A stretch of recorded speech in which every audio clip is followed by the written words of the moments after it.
Good morning, everyone. Welcome to IIBS IAS Academy. I am Ashok, a master's graduate from IIT Kharagpur, presently working as an assistant professor at International Institute of Business Studies, Bengaluru. Today, we're going to discuss about government jobs. So, why there is so much craze about government jobs? What does government jobs offer? At the same time, coming to IIBS, what prospects do you get so that you can achieve your goal to become a government servant so that you can serve the people at the larger scale? Let us start the session. The very first thing, we have to understand the benefits of government jobs. So, because when you're going for something, you really have to understand why you really want it. It is not just because the people are telling. We really need to know why the government jobs has so much craze in the market. So, we'll understand the benefits of the government jobs now. The very first thing is the service at a larger scale. So if you ask any civil services aspirants why they really want to become an IAS officer or an IPS officer or an ISPS officer, they state this: I am service oriented. So what is the service at a larger scale? Why can't you serve the same way in other professions? You become a teacher, you will be serving the people. So till you attain the age of 60, 70, 80, irrespective of the time. And if you start an NGO, that is also a service oriented area. But why becoming an IAS officer is so different? So I'll tell you why we say government jobs serve at a very large scale, right? So there was a story of an NGO, right? There was a story of an NGO who really wanted to teach the students, right? The people who are marginal, the people who are underprivileged, and he wants to give a bright future, he wants to give better educations to them, but he was not able to mobilize the people. So what he did with this idea, he went to an IAS officer and he established the idea of giving the better education to the marginal sections of our society. Hardly within the past 5 years, he used to train about 100 people at most. But immediately after he approached an IAS officer, he supplied about 1,000 people and more in different batches, right? With just a signature. With just a signature, he was able to mobilize about 1,000 students so that they can have better future. That is the meaning of the service at a larger scale. You will not be able to do, right, if you are not a government servant. Only government servant can actually mobilize at a split second. You can be in any sector, you will not be able to do so, right? That is the reason why government jobs serve at a larger scale. Government jobs serve at a larger scale. The next one, the other advantages of government jobs. The government jobs are better than the private ones because of the benefits they provide, right? Because of the benefits they provide. Because if you're going for the private jobs, the only benefit you might actually get is the salary that is being paid before the 5th or the 10th. But being a government servant, you have many other benefits. The very first one is the job security, right? So you have a fixed tenure of job, because even during the recession, the private sector might fall, but not the government sector, right? The government sector is always in the upper scale. So the very first one is the job security. The next one is the work-life balance, right? So after you go home, nobody disturbs you, right? But in a private sector, you might log into your computer to see what the problem that existed near the client area, right? So for the government job, there is a proper work-life balance. The third one is the bonuses. You will have fixed bonuses. There is a fixed increment, right? The salary scale will actually increase as per the inflation in the market. The next one, fixed working hours, right? You do not have to work longer period of time. You come on time, you leave on time, and you make sure you establish your time balancedly between the job as well as the family, right? So immediately after you leave the job, you can spend your time with the family. So there is fixed working hours. And the medical benefits, all the government officials have the medical benefits, right? They do not have to pay a single rupee from their pockets, right? There is insurance that is actually covered, right, as per their job, right? There are medical benefits, and the salary has been good, but remember, it is not the best, right? It is not the best because CEO of Google is paid much more than an IAS officer, right? So it is not the best in the market, definitely not the best, but it's a good salary because you have all the other allowances as well. If you become an IAS officer, you do not have to spend even a single rupee from your pockets. You are given the bungalow, you are given the cooks, you're given the petrol, you're given the telephone, you're given all the amenities, right? All the salary will be just an accessory, right? You're given all the benefits, right? And decent amount of off days. So if you're working in a private sector, your off days, your leaves might not be that extensive, but in the government, yes, you can take many number of off days, right? And the retirement life benefits are many, right? The retirement benefits are many. You have the PF, you have the retirement pension. So all these are offered in the government job. All these are offered in a government job, right? And the pension benefits. So what pension you might actually get at the time of retirement, after the retirement till your death, right? And after your death also, the same amount will be paid to your wife as well, or your counterpart, or if you die before the tenure, right, before the retirement, the job will be given to one of the children or wife, right? These are the benefits that the government jobs offer. The employee gets half of his salary that he had drawn at his retirement. During the retirement, if your salary has been 1 lakh, right, so you will be drawing 50,000 rupees, right? 50,000 rupees as the pension, half the salary you have drawn at the time of retirement, right? And the wife gets the pension if the employee dies, right? And employee death, some pension is also given to the employee's child if the child is handicapped, if the child is specially challenged, so the pension will be given to the children as well, right? And also the government jobs are like bulletproof jacket for the family. Remember, government jobs are like bulletproof jackets for the family because there is proper security for you, because the loans can be easily availed by the government employees for any purposes, right? And medical expenses are provided to all the government servants. And why government jobs, right? They are more secure, right, even during the economic downturn. So obviously when you talk about the economy, so obviously it is fluctuating. The economy is always fluctuating. There is a recession sometimes, there is economic growth sometimes, right? There is a positive growth, there is a negative growth, but nothing can actually hamper the government employee because he himself is in the body which is the most secure one, right? And let us give a brief description about the central government jobs, right? The very first thing is the UPSC, Union Public Service Commission. That is a constitutional body, right? That is a constitutional body to recruit the employees for central government services, right? The very first one is UPSC. The very first one, that is a premium recruiting agency of the government of India, right?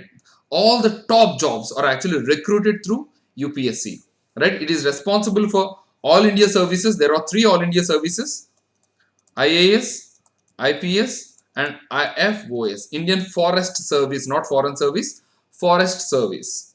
And central services, all other central services and cadres, as well as armed forces, right? As well as armed forces. These are the examinations that are conducted through UPSC: Civil Services Exam, Combined Defense Services, National Defense Academy, Engineering Services, Economics and Statistical Services. These are the examinations that are conducted for the recruitment of the central services, right? So what is UPSC Civil Services Examination, right? So UPSC Civil Services Examinations recruits for the following services, right? These are the 3 all India services that are being recruited through UPSC Civil Services Examination. And Group A services, right? The other Group A services are recruited, and also the Group B services, right? The top services, top jobs in the central government are recruited through civil services examination. Group A, Group B, and All India services. Right? And powers and allowances. If you see the powers and allowances of an IAS officer as well as an IPS officer, right? So initial salary was about 56,000 to it will go to 2,50,000, right? 2,50,000 is the salary, and for an IPS is 2,25,000, right? And highest service is cabinet secretary, right? Cabinet secretary, and for an IPS the highest services is Director General of Police, DGP, right? And after serving as an IAS officer, he will become the district magistrate, also called the collector, district collector. He will become the district magistrate, the head of a district, right?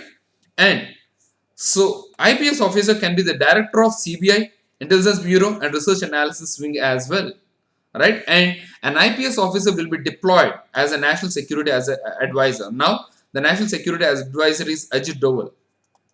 Ajit Doval, who is also called the James Bond of India, right? An IAS officer as district magistrate is the head of police department and all the other departments in the district, right? An IPS officer posted as senior superintendent of police in the district, he is given the responsibility of maintaining law and order. The entire law and order will be in the hands of IPS officer. These are the powers and allowances of IAS officer as well as IPS officer. And for this UPSC exam, right, there is prelims, mains, and interview. For the prelims, there are two papers: General Studies Paper 1 and Paper 2, which is also known as CSAT, Civil Services Aptitude Test, right? So the paper 1 consists of 100 questions and 200 marks, and it will be for 2 hours. And for this, right, for this you should be getting around 100 marks irrespective of your reservation criteria. So based upon the reservation, the cutoff might actually vary. Based upon the difficulty of the paper also, the cutoff might actually vary, but you should always target around 100. And the General Studies Paper 2, right, which is also known as CSAT, the percentage is 33%. It is just qualifying in nature. It is just qualifying in nature, right? It has 100 questions for 200 marks, right? So both has negative mark. The negative mark is about 1/3 of the mark allotted to that particular question, right? Every question carries 2 marks. Into 1/3 of the mark will be deducted. That means 2/3 mark will be deducted for every wrong answer, right? So for the mains examination, these are the papers which we have: paper A, paper B. These are language papers which are qualifying in nature. The qualifying percentage is 25, right? And then essay paper, right? From this, marks are extremely important, and this is called GS paper 1, paper 2, paper 3, paper 4, right? Everything is for 250 marks. And optional paper 1 and paper 2, there is only one subject. It is only one subject, but 2 papers. One subject and 2 papers. So my optional was anthropology paper 1, anthropology paper 2, right? So these are the total marks, right? And this is the main syllabus for the GS paper 1, paper 2, paper 3, and paper 4, right?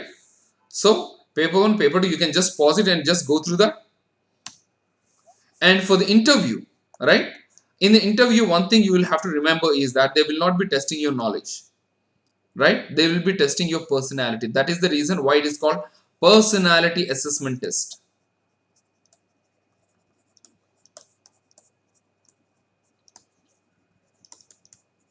It is called personality assessment test. It is for 275 marks, right? Total consideration is 2025 marks, and for this you will have to get 50% and odd.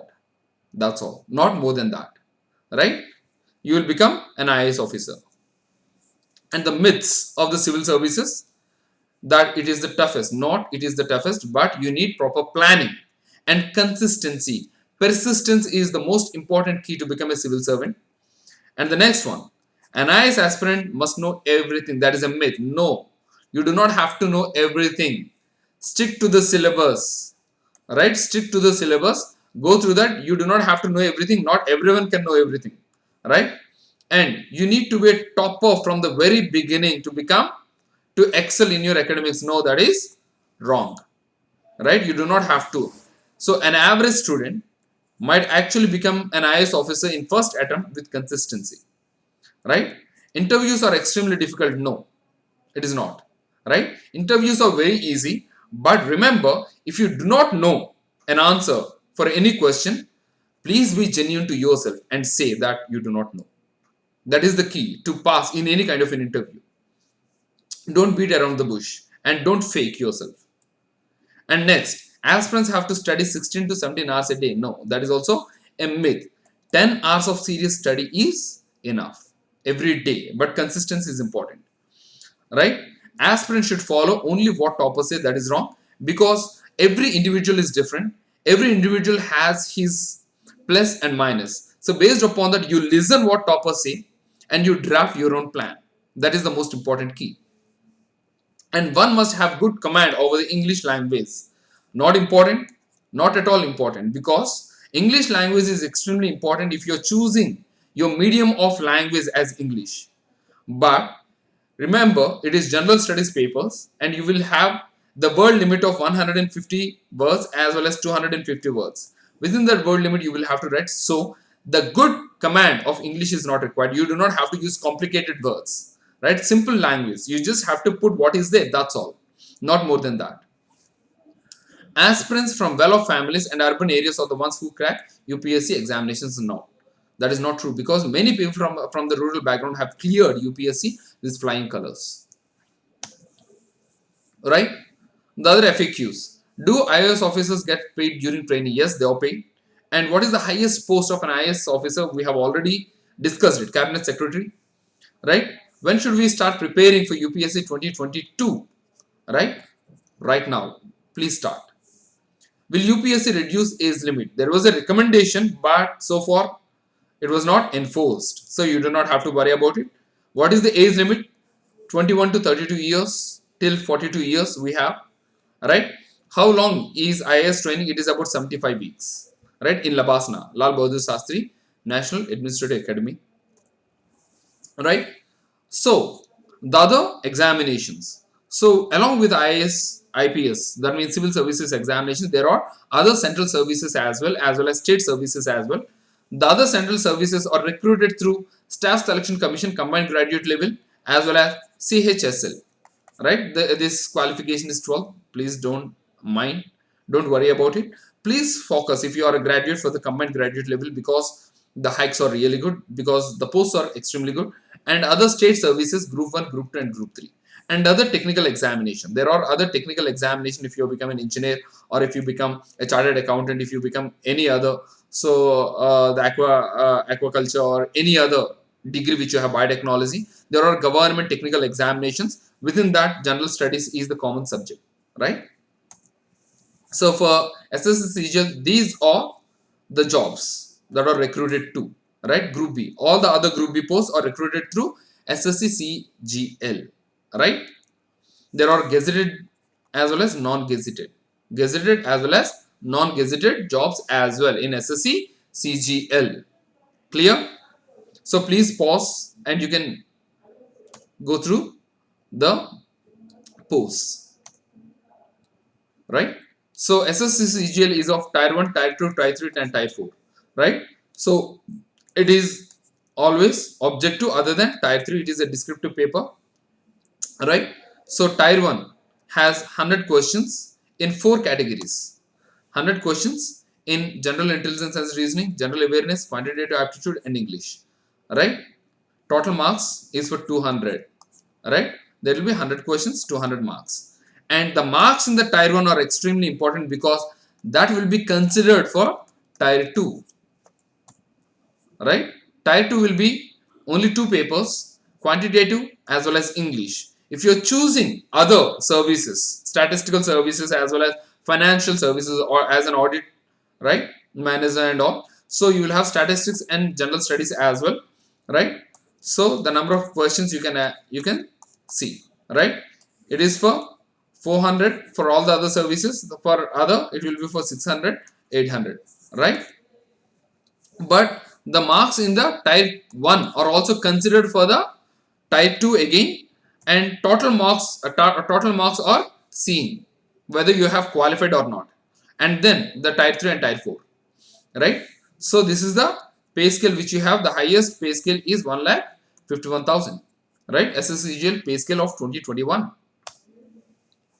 And other state services you have, I am from Andhra Pradesh, so I have given the example of Andhra Pradesh group 1 services, right?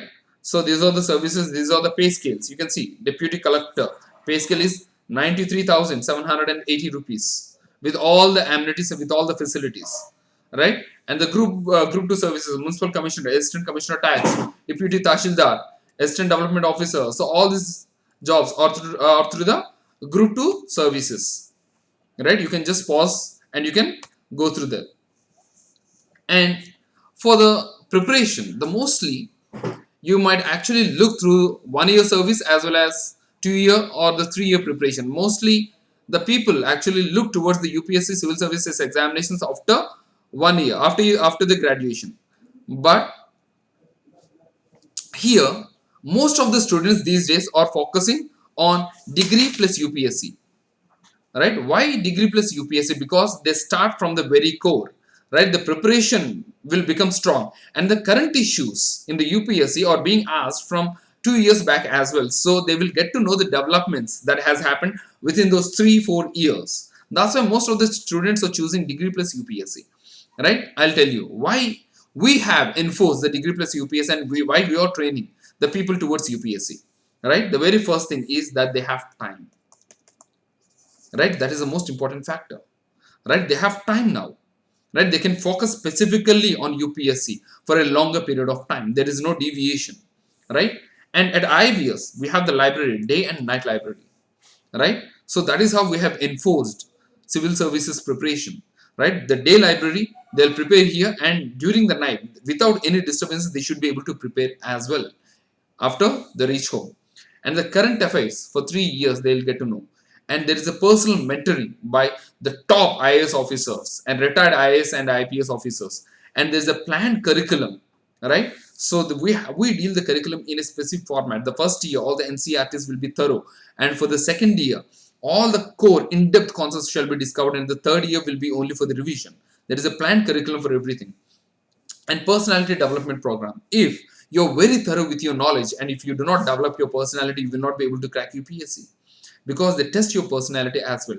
So that will be focused. And the group discussions, the seminars and the workshops shall be conducted with the top IAS and IPS officers. And all the tests are conducted through the LMS, right? Learning management system, and everything is online, and the reports will be generated. And they can practice the same test multiple number of times so that they can get the perfection in reading the question and assessing the question.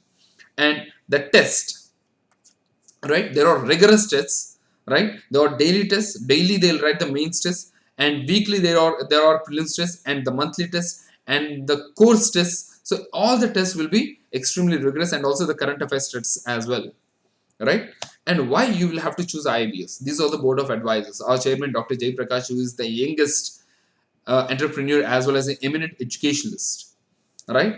And see, our ambassador Muthukumar sir, he continuously visits the college to motivate the students, right? Venkadaya, Muneppa, and Shankar Bidri sir, and Kaler sir, Sudhakaran sir, Jagaya sir, and Srinivasulu sir. So you can see the IAS and IPS officers and IRS officers being the board of advisors, and continuously visiting the students to motivate them and to guide them in the right path, right? And why enroll in IIBS, right? So you have about 3,200 hours specifically focused towards UPSC, and every day you will be having 2 hours of UPSC session every day, right? Nowhere in India UPSC is focused in such a way. Only for one day within a week they'll specifically focus on UPSC, but not here at IIBS. Every day for 2 hours a specific focus on UPSC, and every day UPSC classes shall be conducted. And mentoring by IAS IPS officers, you have seen the board of advisors, and special motivation classes by IAS IPS officers. Maximum UPSC syllabus is covered, right? For both prelims as well as mains. Even if you go to Delhi, both prelims and main syllabus shall not be covered. It was the foundation course, right, for 1 year. Only foundation shall be covered, but in depth syllabus is not covered anywhere in India. And our chief mentors are retired IAS officers, and more than 10 IAS, IPS, and IAS officers are in our board of governors and advisory board, right? And 3 years, 3,600 observations, right? We have the world class hostel, night library, soft skill development, daily classes for current events, right? And yoga and meditation classes in the hostel as well, right? And the key features, we have club activities, you have cultural club, you have your sports club, you have business club, you have emeralds club, and retired IPS IAS officers club. And also we have NSS as well as the NCC, right? That will be beneficial for you to really look through what is happening in the society, right? And social responsibility club, newspapers club, constitutional club, polity club. You can be the members of this club, right? Mostly the UPSC aspirants will be heading the club and they'll be guiding all the other students, right? So IBS teaches teaching, assessment, and evaluation, right? You can actually see, right? So we are planning in the best possible way. If you really want to interact with the faculty, you can actually call 738-202-4114, and we will be talking to you and we will be explaining how it will be at IIBS IAS Academy, right? So why choose us, right? We have different objective. We really want to serve the people, right? And we have experienced faculty and curriculum and student teaching interaction, micro monitoring individually, because we are taking a specific amount of intake, not larger intake like other institutions where about 200 people will be sitting in the same class. No, only 50 people, right? There is a specific focus on every individual student, right? And we are success oriented. We definitely have to succeed, right? We definitely have to produce more number of civil servants from our academy itself, right? And the examinations, right? We have grand test, monthly topic wise tests, as well as the surprise tests, right? So we balance prelims and the mains, because the prelims is nothing but an orientation of what you have read for the mains, right? So you read a concept, right, and you assess how you can write it, right? And then you see how prelims questions and MCQs can be asked from that particular topic. So that's why prelims is an orientation. That is how we balance prelims as well as the mains. Every day you will have to write one mains answer every day, right, based upon what you have read in the last class. That is how we balance both prelims as well as the mains. Mains answer rating is extremely important. If you're not focusing on mains answer rating, you will not be able to understand. You will not be able to clear UPSC anytime. So what we want from you, right? We have to attend the classes, prepare notes, use faculty wisely, right? Use them, whatever the query you might actually have, use them, right? Practice so much, revision, and clear UPSC and just mode of IIBS, all right? Revision is extremely important. So we'll tell you, all right, how you will have to revise, right?